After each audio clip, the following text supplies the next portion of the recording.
Почитувани, во името на Отецот и Синот и Светиот Дух. Амин.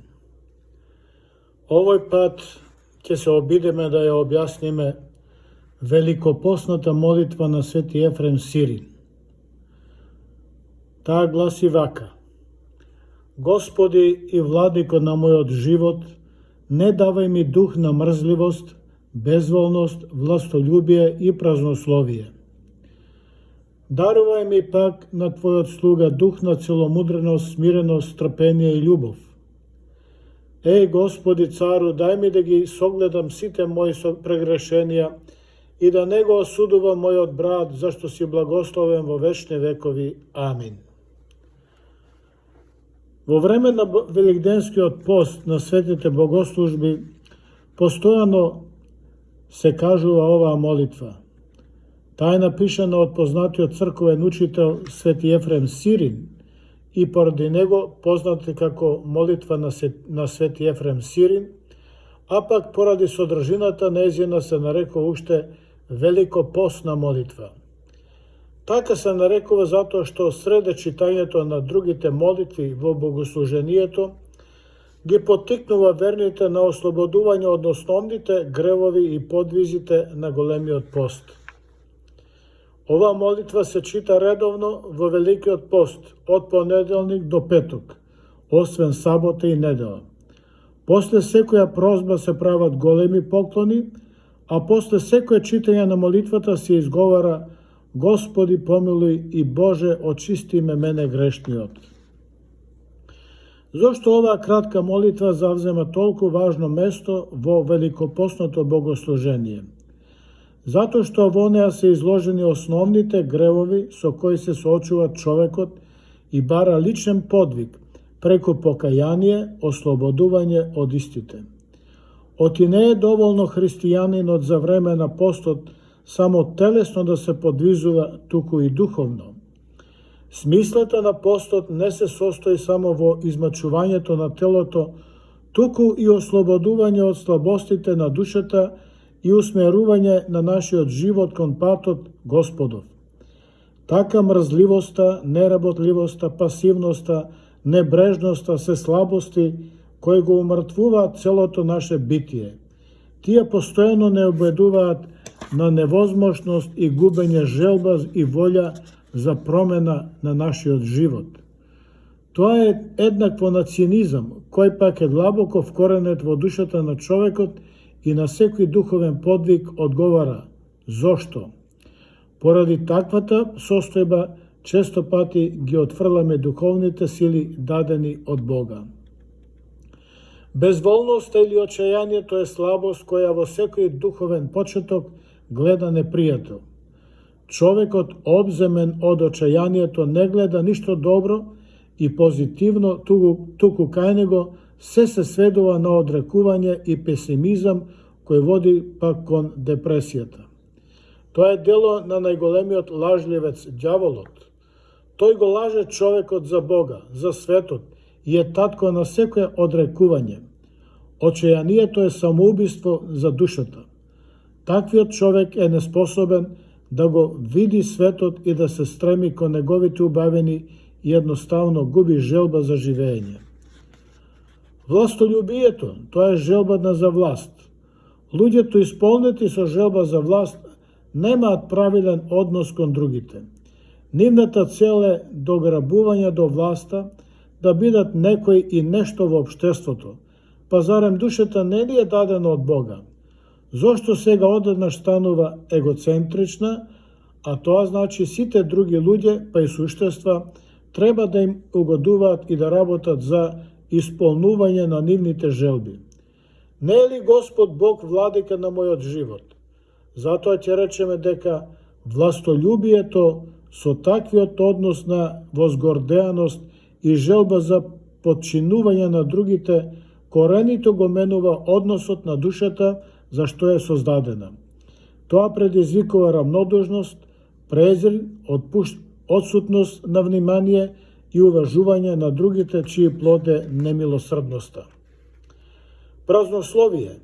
Само човекот насреде сите Божји созданија на земјата има дар за зборување.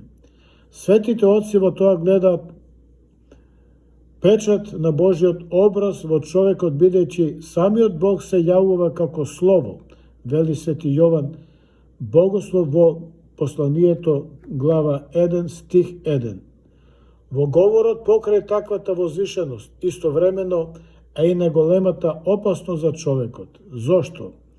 Затоа што способноста на човекот за говор, наместо да го води кон усовршување и уподобување кон Бога, го води кон грев, го води кон самоуништување и пропаст. Зборот спасува и убива. Зборот воздигнува, но и одвраќа. Правдата се искажува преку зборот, но и лагата се изложува преку зборот. Затоа, кога зборот ќе се одврати од својата божествена намена, тој станува празен, без содржина и без смисла. Таквиот збор го подкрепува духот на мрзливоста, на безволноста и властолюбието и се соединува со ѓаволот и пеколот. Ете затоа Светата Црква преку оваа молитва бара ослободување на човекот најпрво од овие гревови. Ослободувањето од нив води кон совршенство, а неослободувањето води кон вечна пропаст. Начин на ослободување од овие гревови е покајанието. Преку покајанието одредени се следните 4 подвизи кои ги бараме од Бога и тоа. Целомудреност. Тоа е пред се одлика на духовна зрелост. Желба за духовно усовршување произлегува од здравите мисли на човекот. Првиот плод на целомудреноста е смирението, кое пак е победа на правдата во нас самите и отфрлање на секоја лага со која обично се соочуваме.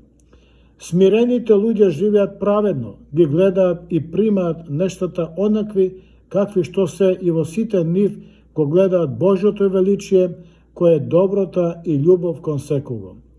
Како што е речено, Бог на смирените им дава благодат да се противат на горделивоста. Плод на целомудрието и смирението е трпението. Паѓајќи со својата човечка природа, човекот постана нестрплив до толкова мера што не може да се препознае себе си и за се ги осудува другите.